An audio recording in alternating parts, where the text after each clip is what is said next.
ഇത് ക്രിയേറ്റിവിറ്റിയുടെ കാലമാണ്. ഇത് അവസരങ്ങളുടെ കാലമാണ്. ഇത് സ്വയം മാറ്റിയെടുക്കുന്നവരുടെ കാലമാണ്. ഇന്ന് ലോകം മുന്നോട്ടു പോകുന്നത് പേശികളുടെ ശക്തിയാലല്ല, ചിന്തകളുടെ ശക്തിയാലാണ്. നാം ഉപയോഗിക്കുന്ന ഓരോ ഉൽപ്പന്നത്തിന് പിന്നിലും ഒരു ക്രിയാത്മക മനസ്സുണ്ട്. ഗാഡ്ജറ്റുകളായാലും വസ്ത്രങ്ങളായാലും വീടുകളായാലും ജീവിത ശൈലിയിലായാലും എല്ലായിടത്തും ക്രിയേറ്റിവിറ്റിയാണ് നയിക്കുന്നത്. ജീവിതത്തിൽ അതിജീവിക്കുന്നത് എല്ലാം അറിയുന്നവരല്ല, സാഹചര്യങ്ങളെ അനുകൂലമാക്കുന്നവരാണ്.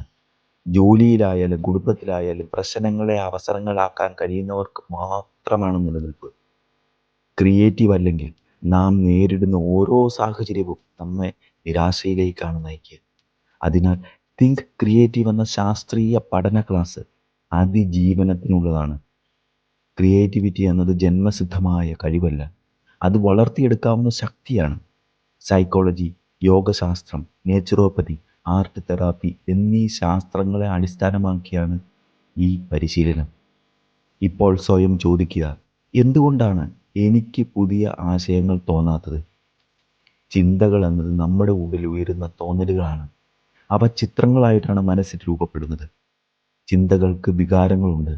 വികാരം ഊർജമാണ്. ഊർജമാണ് നമ്മുടെ ജീവിതത്തെ മുന്നോട്ട് നയിക്കുന്നത്. അനിഷ്ടമായ ചിന്തകൾ മനസ്സിൽ നിറയുമ്പോൾ പുതിയ ആശയങ്ങൾക്കുള്ള വഴി അടയുന്നു. പക്ഷേ മനസ്സ് ശുദ്ധമായാൽ, ചിന്തകൾ സ്വതന്ത്രമായാൽ, ക്രിയേറ്റിവിറ്റി സ്വാഭാവികമായി നമ്മുടെ ഉള്ളിൽ ഉണരും. മാറ്റം പുറത്തുനിന്നല്ല തുടങ്ങേണ്ടത്, മാറ്റം തുടങ്ങേണ്ടത് നമ്മുടെ ചിന്തകളിൽ നിന്നാണ്.